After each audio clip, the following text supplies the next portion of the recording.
everyone, and welcome to a new edition of our Connecting East and West podcast. With me, your host journalist, Luis Alberto Pino. Connecting East and West is an initiative by East Consulting, the leading business and legal advisory firm bridging businesses between Asia and Latin America. Connecting East and West is your monthly space dedicated to bringing helpful ideas and high caliber views on the business landscape of these two regions. Connecting East and West by East Consulting is your partner to connect and make the most out of both regions. And I'm sure you will enjoy the next few minutes with Luis Diego Monsalve. Luis Diego Monsalve is a former Colombian ambassador to China between 2019 and 2022 under the presidency of former President Ivan Duque, which means that he had to deal with the hardest moments of the COVID-19 pandemic, an experience which deeply marked him at a professional level, and I would say especially a personal one. The lessons from his highly demanding years heading the Colombian embassy in China are the core topic of his latest book, El Dragón Amurallado, which translates into The Fortified Dragon, which I strongly recommend for anyone searching for clues as to how to grasp and even decipher the codes of diplomacy, power, business in the super powerful China of the 21st century. Ambassador Monsalve's book, which came out in late 2025, also provides insightful views as to the steps and priorities Colombia must take to strategically advance its relationship with Beijing in an increasingly stressed geopolitical environment, many of which are, of course, applicable to most of Latin American countries for that matter.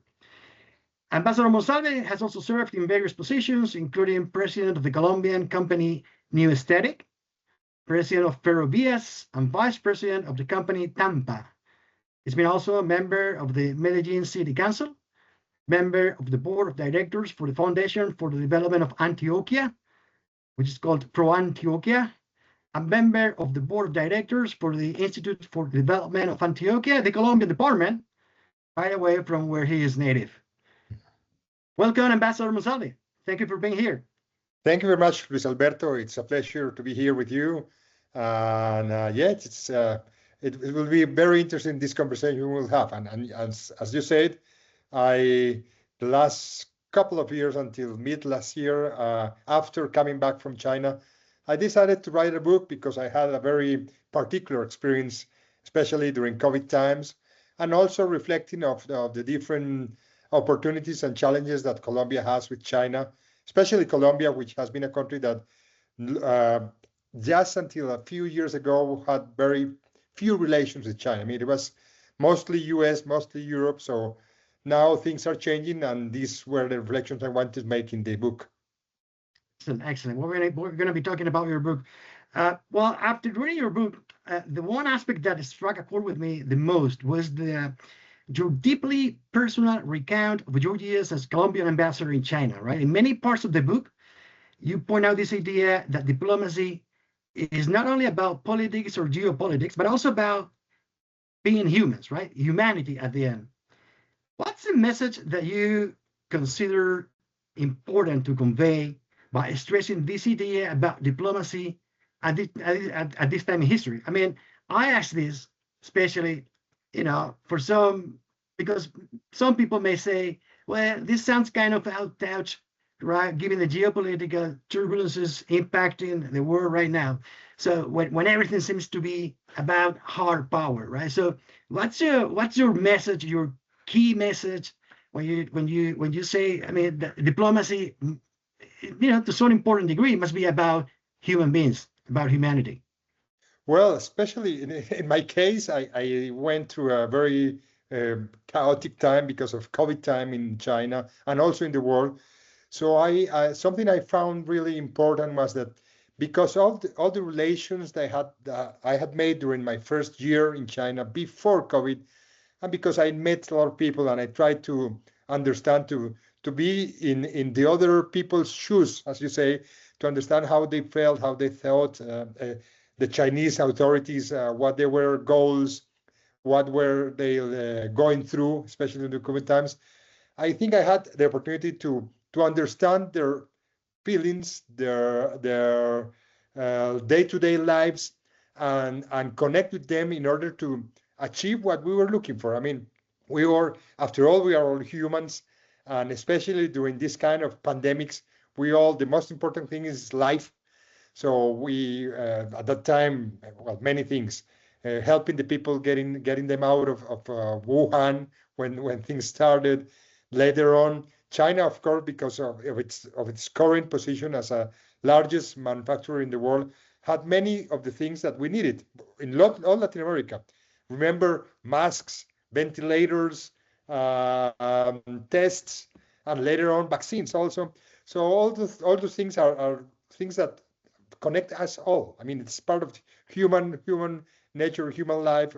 So having this understanding that above all we are humans helps you to connect with people and to get results. And so it's not only about documents or about treaties. It's about knowing the people. Mm-hmm. Of course it is. Well, of course, as you said, I mean, the COVID-19 pandemic was the defining experience of your period as ambassador in China. In the foreword for your book, former President Duque states that the way Colombia managed the situation on all relevant fronts set a precedent for how Colombia can and should engage with emerging powers based on complementarity and mutual trust without losing sight of democratic values or national interest. In a nutshell, Ambassador, what were those pillars that Colombia, and for that matter, most of Latin American countries, I suppose, should embrace to shape up their relations with China and world powers going forward? Okay, first, I think I would say, first of all, when you are representing your government, your country, the first thing you have to think is about your own interests. And most of the time today, with many powers playing around, and especially global powers, you have to understand that it probably is not always to have only one relation with one power, which is the most positive way to handle your relations and your interests. So it means that you have to combine and balance some of the interests. And I can say that especially because of China. For example, China nowadays is a very complementary economy to Latin America. So, I mean, China manufactures a lot of things, has a lot of, it's very advanced in many technologies. On the other hand, because of its population, because of its lack of land and some natural resources, it needs a lot of agricultural products, food, many things that Latin America can give them. On the other hand, the U.S., for example, Colombia is a very close ally to the U.S. We have a very special relationship with the U.S. for many years, and we intend to keep it so. But on the other hand, China could be a more complementary market for Colombian products, and it would help Colombia to develop. As Chile is a good example. We in Colombia, when we talk about how to handle relations with China, especially those who are close to what we could achieve, we see Chile, or we see Peru also. In a certain way, we see Brazil, but Brazil is a giant. Absolutely.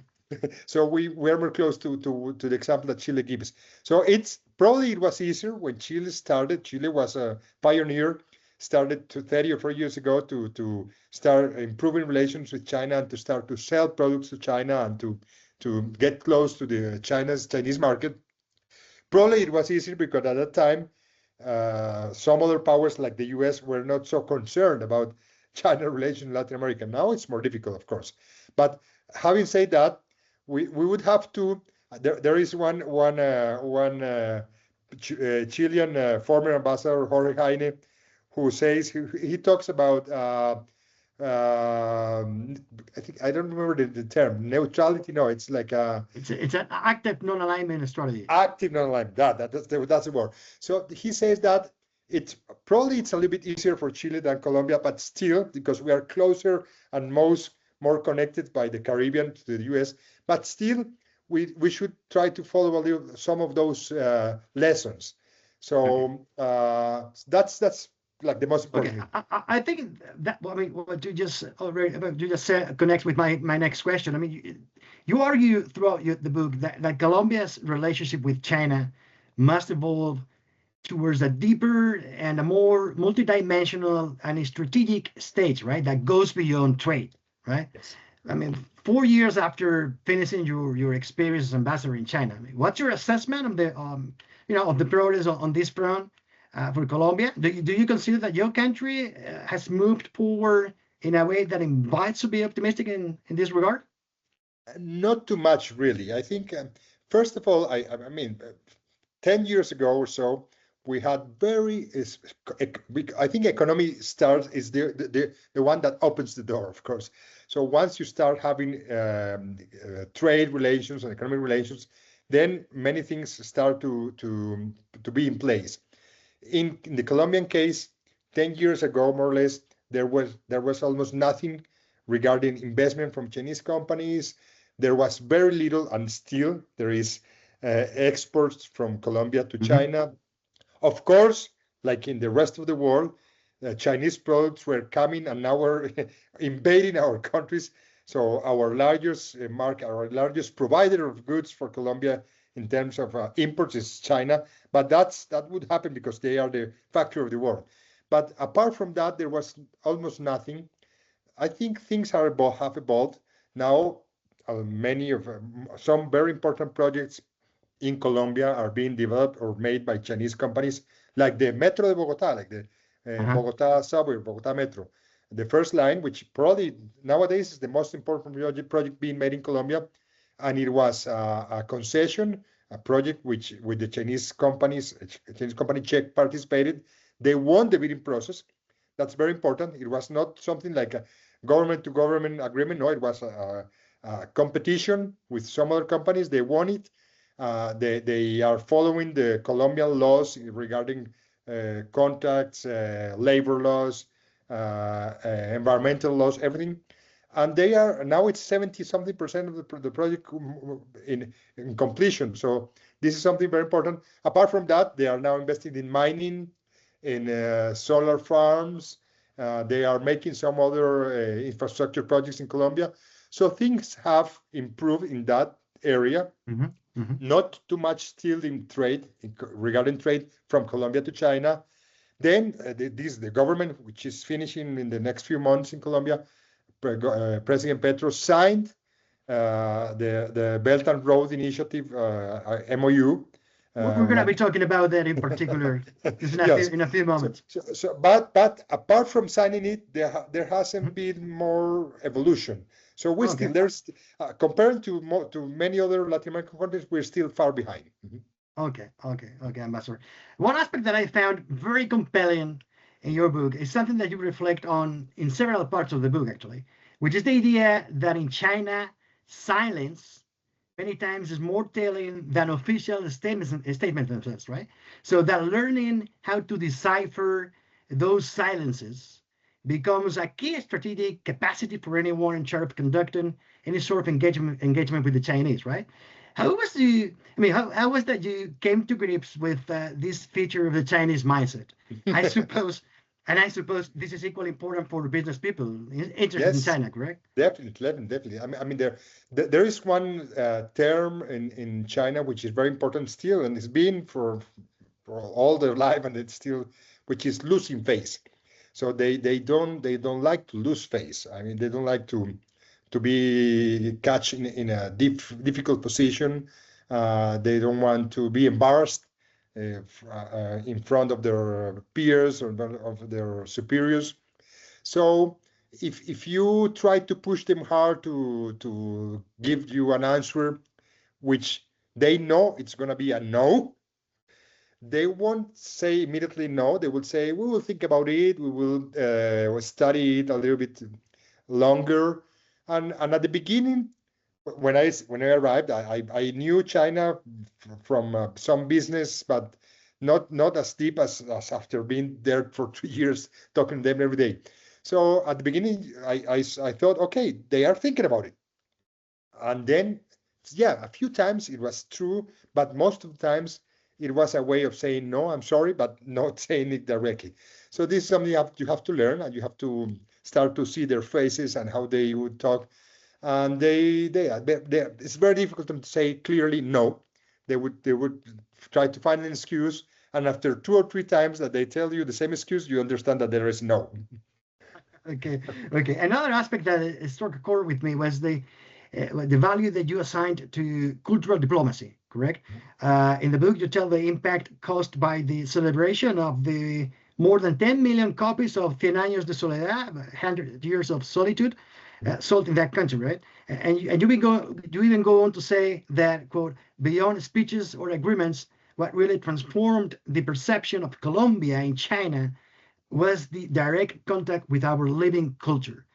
Is the kind of culture something that more countries, especially Latin American ones, should be resorting to in order to enrich their engagement with China, Ambassador?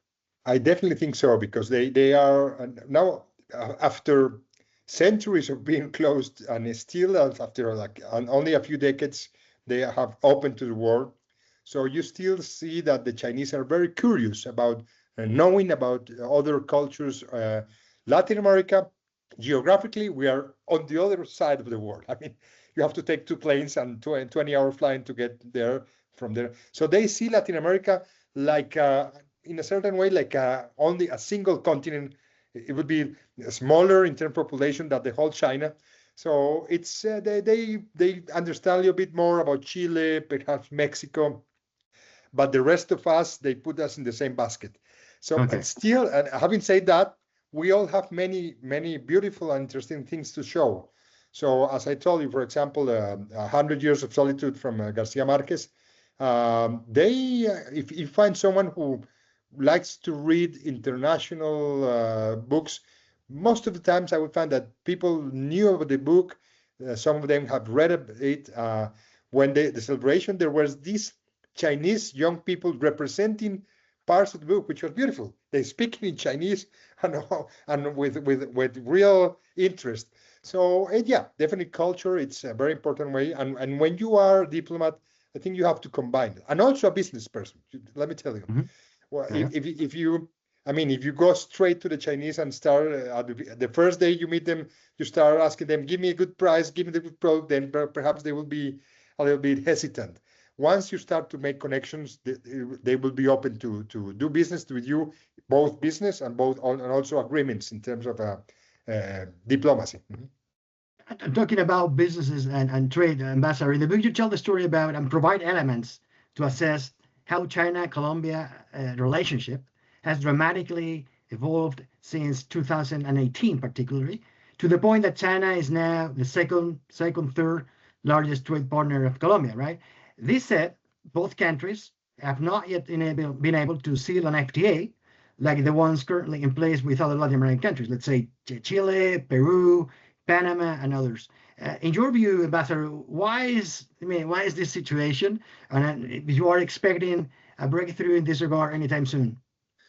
I think first of all, I think it's we still lack the lack of knowledge from the business community in Colombia, perhaps being a little bit afraid of losing markets and losing position. And I understand now most of the countries in the world, many countries are now being careful about dumping from a Chinese company and things like that. So that's something that, of course, we have to protect us up to a certain point our local industries. On the other hand, we should be open to look for an agreement in which we try to protect what we have to protect, but still to be open to other things. So I think there are some Latin American countries like Chile and some others which jumped into it in a certain Are you moment. expecting any breakthrough in this regard? I mean, in terms of an FTA between China and Colombia anytime soon? Not soon. I think that's something that Okay. would have to, once the new government comes next at the end of the year, things I think we'll have to start not from zero, but to start to review everything and to see if there is interest, and so it will take time. I don't think this is not something that it's been reviewed within the government, within the technocracy in Colombia, so it would take time. Mm-hmm. Okay. Another breakthrough that you reflect on quite a bit in your book, Ambassador, is when Colombia signed its membership to the China's Belt and Road Initiative, right? Which happened early last year, if I recall correctly. You value that step by saying, of course, that brought Colombia to the center of the geopolitical chessboard. But at the same time, you are adamant that the BRI, the Belt and Road Initiative, must be considered just as a tool and be managed under very strategic considerations going forward, so that it doesn't compromise Colombia's interests with the United States, for example, right? So this is certainly, in my view, a major challenge for most of Latin American countries, Ambassador. But how would you assess Colombia's handling of this instrument, the Belt and Road Initiative, thus far? I think when I was back in my time, we were really thinking about it with President Duque. Then, because COVID time came and priorities changed, so it didn't go through. I think Colombia, I mean, signing it, I think Colombia would have to sign it sometime, as it did. On the other hand, it still has some political aspect, which it gives China a new member within their approach as Belt and Road. So my perception in the case of Colombia is that for that we should have had some more advantage for Colombia. I would say we wouldn't have to sign it just for free. To be honest, I think that could have been a good time to, as many countries are looking forward to get some openness to some products or to get some specific financing with some projects in which we clearly had the opportunity to have Chinese participation, but nothing of that happened. I mean, it was like a political statement without getting some real advantage and some meat in the process. Mm-hmm. Okay, in connection with businesses between both countries, in the book you confess how being permanently asked why Colombia isn't known better in China was key to conducting the first business roundtable in that country, with more than 100 Colombian companies participating. Do you think your country has continued this promotion and engagement work at the speed and scale that is needed to catch up with the years-long activity that other countries, including many Latin Americas, I know especially the case of Chile, have been carrying out in China? No, I don't think so. I think it's still slow, to be honest. I think that, let me give you an example, which is just a small example. You know, the most important agricultural product Colombia is known for is coffee. You know, and then in Great coffee. thank you. And nowadays Chinese are drinking coffee as crazy. I mean, that if you talk to people and they tell you that Chinese only drink tea, they are talking about 20 or 30 years ago.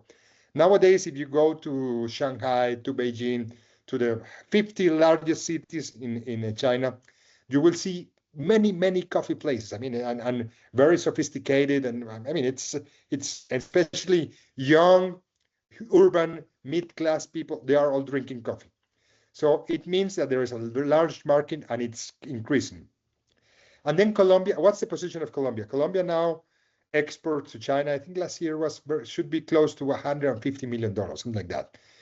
Compared to the US, which we sell like almost $2 billion to $2 billion to the US, and then all in all, Colombia sells like almost $4 billion in coffee sales in the world.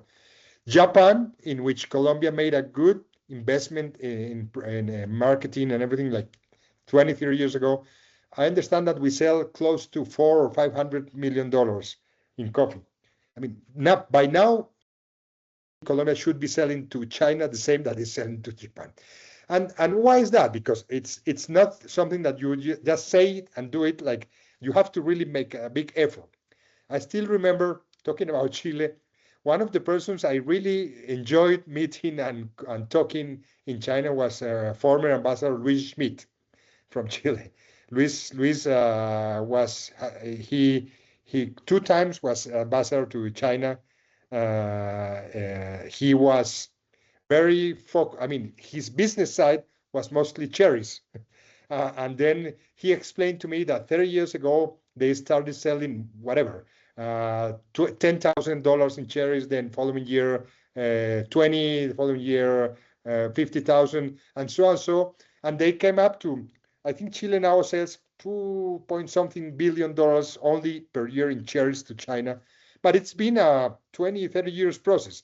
So I think Colombia has, for example, in coffee, and apart from coffee, 2 or 3 or 4 more products, a long way to go, but we're still behind. Okay, let me take you back, Ambassador, to something that you said at the beginning of our conversation, which was about Chinese investment in Colombia. You finished your book by listing out the sectors and industries where Colombia could benefit from Chinese investment. You point out the railway sector, energy sector, ports, road infrastructure, financial sector, technological transfers, I mean, among some others. Would you say the country is making good progress in this regard? And most importantly, do you consider the country is ready to carry on with this without stressing the relationship with the United States, which, as you has already said, is absolutely strategic for Colombia? I think we have to be careful of that. Nowadays is more difficult, of course.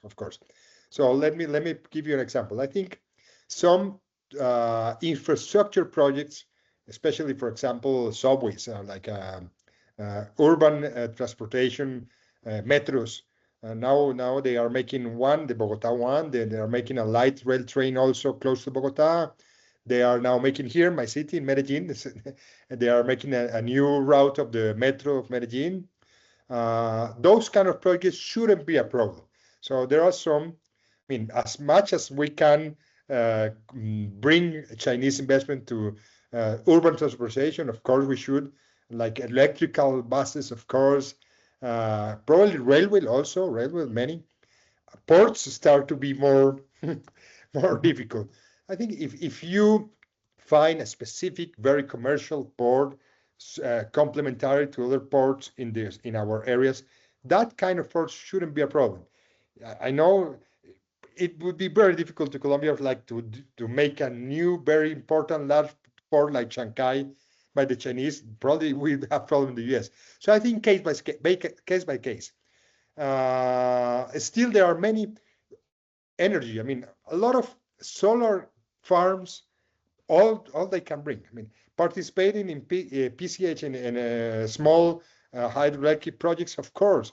So there are many projects in which they should come. They shouldn't be a problem, and there are a few in which we should be careful. Okay, excellent. And this is my last question, Ambassador, more specific on China. You discussed at length the difficulties China has been facing for some years now, including its falling birth rate, weak internal demand, and the real estate bubble, among many others, actually, just to name some of them. But at the same time, you explain how you learned to understand how the Chinese political system doesn't tolerate, and you already mentioned this, any recognition of mishandling, right? Because it likely considers that by doing so, it would wear down its overall control system in the country, right? So against this backdrop, Ambassador, do you consider this to be a handicap for the Chinese when it comes to introduce much needed policy changes? I think so. In a certain way, yes. I think. For example, I would say that they now have a big problem. They have been having a big problem with the real estate investment, and it's connected with population. Since they started to now, the Chinese population is starting to reduce. I mean, they are, according to some figures, by the end of 21st century, there will be like 700 or 800 million Chinese, up from 1.4 billion nowadays. So with that, and also with the big expansion during the last decades of buildings all over the place. If you go through China by train, you will see lots of unfinished buildings, property, real estate, which until, let's say, 8 or 10 years ago, less, 5 years ago even, was the most important investment for young people.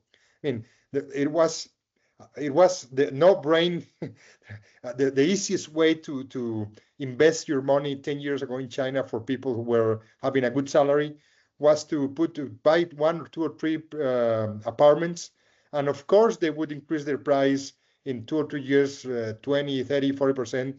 And then you would get a revenue, and then you would have money. I mean, that would be the best way of saving money. It's gone. Now it's over. Now, there is even deflation in some of these areas, which makes people also less willing to spend.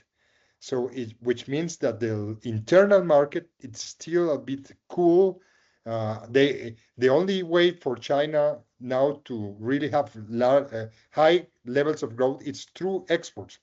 But then you have problems with the rest of the world. So a little bit, and I think, for example, they could be more active in terms of monetary policy, to push and to pressure for people to spend and to be more flexible for people to have money in their pockets. But that they are afraid because for many years they see what happened in other countries, and I think they should be still keeping their monetary policies tight. So that's part of what they have. I mean, it's sometimes when they have, in many areas, when they have good policy which stay for a long period of times, and those are many of the investment that have China in a good position. On the other hand, in these difficult periods, for them it's very difficult to change course, and that's also that's difficult for them and for their economy. Excellent, Ambassador. Okay, let's see how things play out.